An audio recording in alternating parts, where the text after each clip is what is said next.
Bonjour et bienvenue, c'est Darius de Decastronomie. Dans l'épisode d'aujourd'hui, on va parler de la seconde image de M51 faite avec le tube mystère. Et c'est juste après le générique.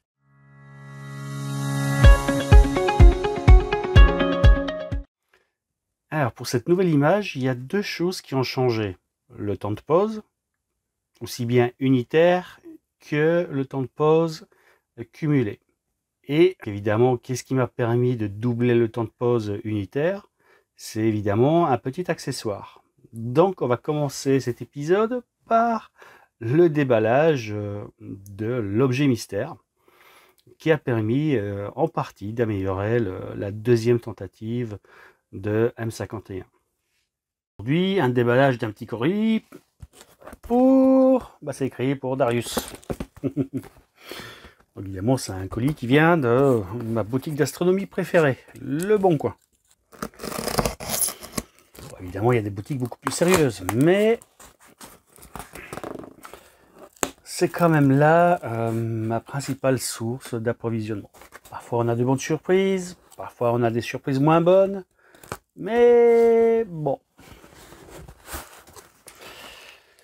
Alors aujourd'hui, donc c'est un petit colis de Patrick, donc un colis qui est toujours soigneusement emballé.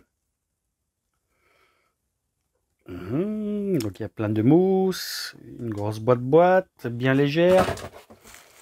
Et à l'intérieur, on trouve ça.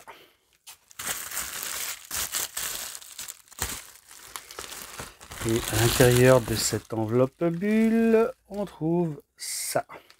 Donc voilà, il y a des vendeurs plus ou moins fiables et celui-ci, voilà Patrick, voilà, c'est un vendeur fiable.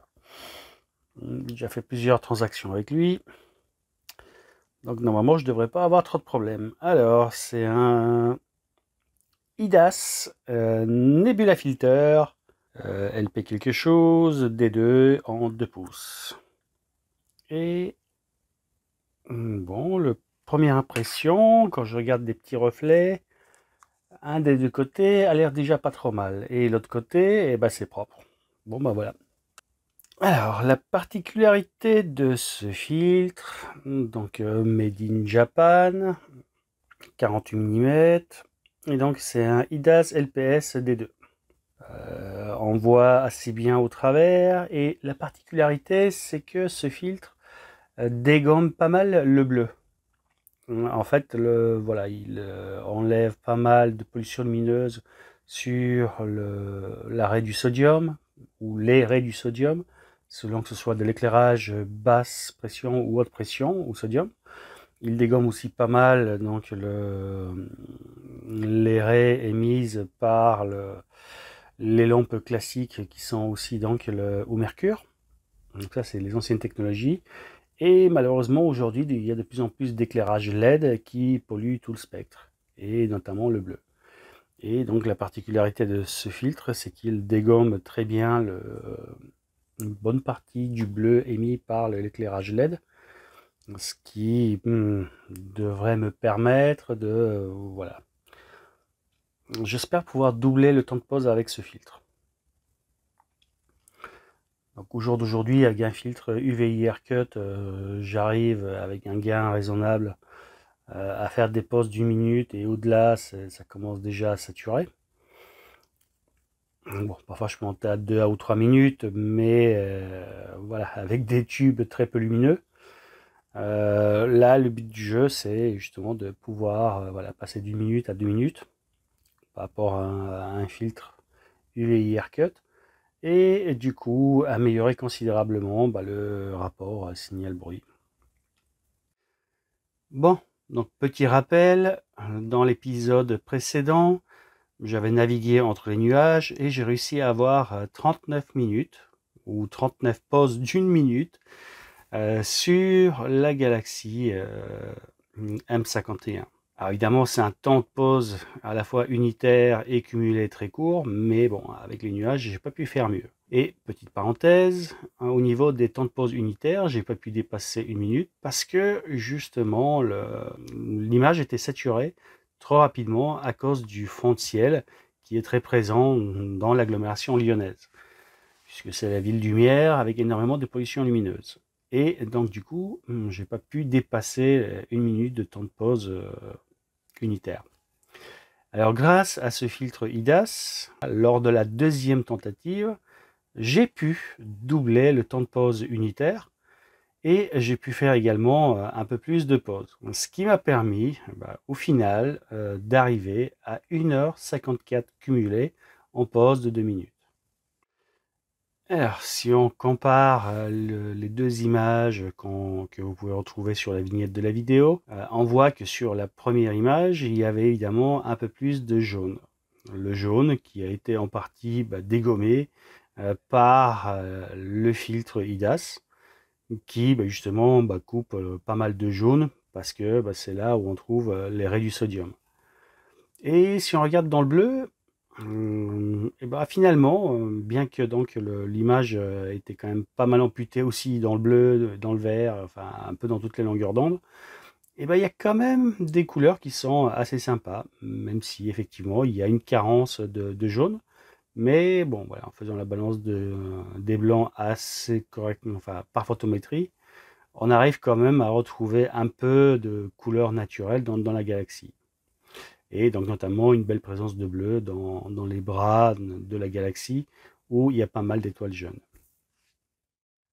Alors évidemment, certains vont dire, oui, pour comparer, il aurait fallu changer juste un paramètre, et puis du coup, ça aurait permis de voir quelle est l'influence d'un paramètre. Donc soit le choix du filtre, soit le temps cumulé. Et j'aurais pu faire une image intermédiaire en faisant le même temps cumulé de 39 minutes. Mais quoi qu'il en soit, pour moi, ça n'avait pas beaucoup d'intérêt, puisque voilà, vu la contamination lumineuse que j'ai dans l'agglomération lyonnaise, il va de soi qu'on ne fait pas une photo de galaxie dans ces conditions en 39 minutes. Et d'ailleurs, cette deuxième version n'est pas la version finale, puisque donc pour sortir quelque chose de, on va dire, de finalisé au regard des conditions de prise de vue, il faut beaucoup plus de signal. Et donc du coup, beaucoup plus de temps cumulé. Donc dès que j'aurai une nuit, je vais continuer les acquisitions sur cet objet pour voilà, essayer de cranter encore un cran au-dessus en termes de qualité finale. Donc pour faire simple, le filtre a permis de doubler le temps de pause et donc du coup d'améliorer sur les pauses unitaires le rapport signal-bruit, ce qui permet d'avoir voilà, un peu plus de signal, un peu moins de fond ciel, et ce qui rend le traitement beaucoup plus facile. Et le temps de pause cumulé, pratiquement 3 fois plus grand, lui a permis justement d'affiner un peu l'image, de réduire encore le bruit, et du coup ça donne une image beaucoup plus détaillée, alors que c'était exactement la même monture, la même lunette et la même caméra. Alors avant de clore cette vidéo, je tiens à remercier toutes les personnes qui ont contribué à rendre cette vidéo possible, c'est-à-dire vous déjà qui regardez ma chaîne, mes épisodes, les membres de la chaîne qui sont un soutien précieux, et évidemment toutes les personnes qui, voilà, sur le bon coin, m'ont cédé leur matériel, puisque donc l'intégralité de ces images ont été faites avec du matériel d'occasion, de seconde main, puisque le matériel neuf coûte un bras.